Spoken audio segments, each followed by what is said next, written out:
Hey, welcome to EPN. My name is Victor Lucas, and we bring you the latest in everything cool every single day. Today's rundown's going out to our buddy Gary K, who joined me on my Moss stream last night and had some wonderful things to say. This rundown is all yours, Gary K. Parents and gamers are going to have a lot more info about what's inside a modern video game. The Entertainment Software Ratings Board, in response to massive pressure, has just announced that they will be adding more information to games offering downloadable content and microtransactions. In a press release, the ESRB states the new label will apply to bonus levels, skins, surprise items such as item packs, loot boxes, mystery awards, music, virtual coins, and other forms of in-game currency, subscriptions, season passes, and upgrades. An example, to disable ads. So basically, they're talking about every video game being released these days. Still, it's a big step forward and a good move to offer consumers more transparency with their game purchases. It's a big day for a tiny virtual hero.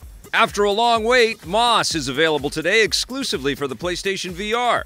The game stars an adorable little mouse named Quill, and because it's a VR game, you play the reader, and the game is set up like you're flipping pages through an elaborate and beautiful storybook. You control Quill, and you also directly interact with objects in the world to help her on her quest.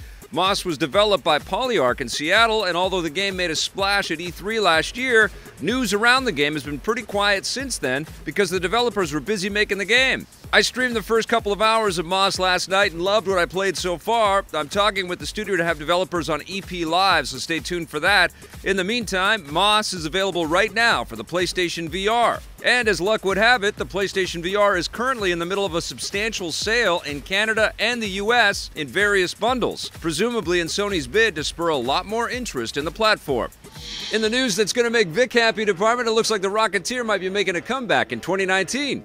Deadline and other sources are reporting that Disney Jr. is set to launch an animated series reboot of Dave Stevens' beloved comic book franchise that was adapted for the 1991 Joe Johnston flick. In this version of the Rocketeer, it won't be Cliff Secord that dons the rocket pack, but rather a young girl named Kit that receives a special package and the news that she is next in line to be the superhero. The show is aimed at younger kids, and each episode will include 2 11-minute segments and an original song, so I'm looking forward to watching this with my kid. But I'm also stoked that Joe Ambrosia, the senior VP of programming at Disney Jr., is saying that the vast storytelling found in the original comic books provides the perfect opportunity to create an exciting new adventure series told from a young girl's superhero perspective that the whole family can enjoy together. Sounds good to me. How do I look? Like a hood ornament. Long live the king. It looks like Disney and Marvel have some big plans for the future of Black Panther. Following the huge box office success of the new superhero movie, Disney is keen to capitalize on the potential that Black Panther has as a full-fledged franchise. Speaking with investors, Disney CEO Bob Iger says that Black Panther has become an important moment in culture, and he dropped a few hints about what they're planning. For starters, they're going to roll out new merchandise and other tie-ins, with Iger guaranteeing that you'll see a lot of Black Panther merchandise during Halloween and the busy holiday shopping season. He also hints that they may create a Black Panther ride at Disneyland, owing to the popularity that the film's characters are already seeing at the parks. Disney has a long and proud history of turning their most successful films into huge transmedia franchises, so it looks like Black Panther is going to be one of them. As for a sequel, Disney and Marvel have yet to officially announce if one is coming, but it seems like only a matter of time given the popularity of the new film. It's already earned more than $700 million worldwide and will easily clear $1 billion before its theatrical run is over. You show off? And in related news, it looks like Fox might have some very surprising ideas about what to do with their Marvel characters. 20th Century Fox isn't slowing down the pace of their Marvel movies in light of the studio's impending acquisition by Marvel parent company Disney.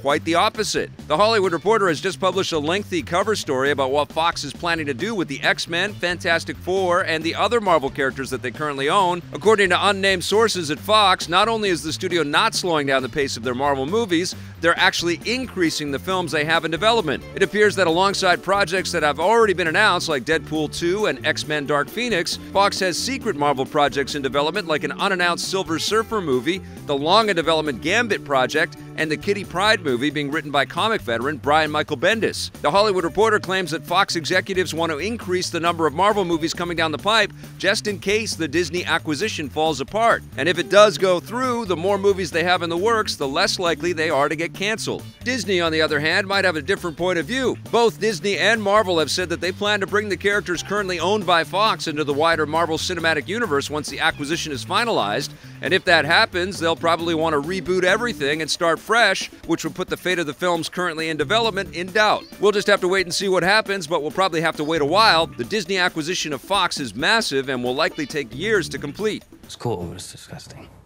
New details have come in about the secretive new game from the makers of The Witcher. Polish developer CD Projekt Red, whose last big game, The Witcher 3, came out in 2015, has offered new hints about their long-awaited science fiction game, CyberPunk 2077. Speaking with PC Gamer, CD Projekt Red CEO Adam Kaczynski says that CyberPunk 2077 is even more ambitious than The Witcher 3, with a highly detailed open world that will also be totally open-ended. Anyone who's played The Witcher 3 knows just how massive and detailed that game was, so if Cyberpunk 2077 offers even more, it's going to be very, very big, to say the least. As for gameplay, Kaczynski says they want Cyberpunk 2077 to appeal to every kind of player, and not just hardcore RPG fans, which is the main player base of the Witcher series. That makes sense. If Cyberpunk 2077 really is as big as he's saying, they'll need it to have as much mass market appeal as possible. Kaczynski adds that their goal from the start was to create a new blockbuster franchise and have it take place in their own universe. The Witcher games are based on a pre-established series of novels, so Cyberpunk will give them a lot more creative freedom and control. There's still no release window yet for the game, although there are rumors that it will be shown off at E3 this June. Communication is key, especially when you're robbing a bank, but apparently nobody told Nintendo. The hit heist game, Payday 2, rolls out on the Switch today, but it's missing one very important feature, voice chat. Publisher Starbreeze Studios says that they're still waiting on Nintendo's permission to make the game compatible with the Switch Online app, which is how players access voice chat for online games. At the time we're filming this, the feature has yet to be made available, but hopefully it will come soon, because voice chat is crucial for Payday 2.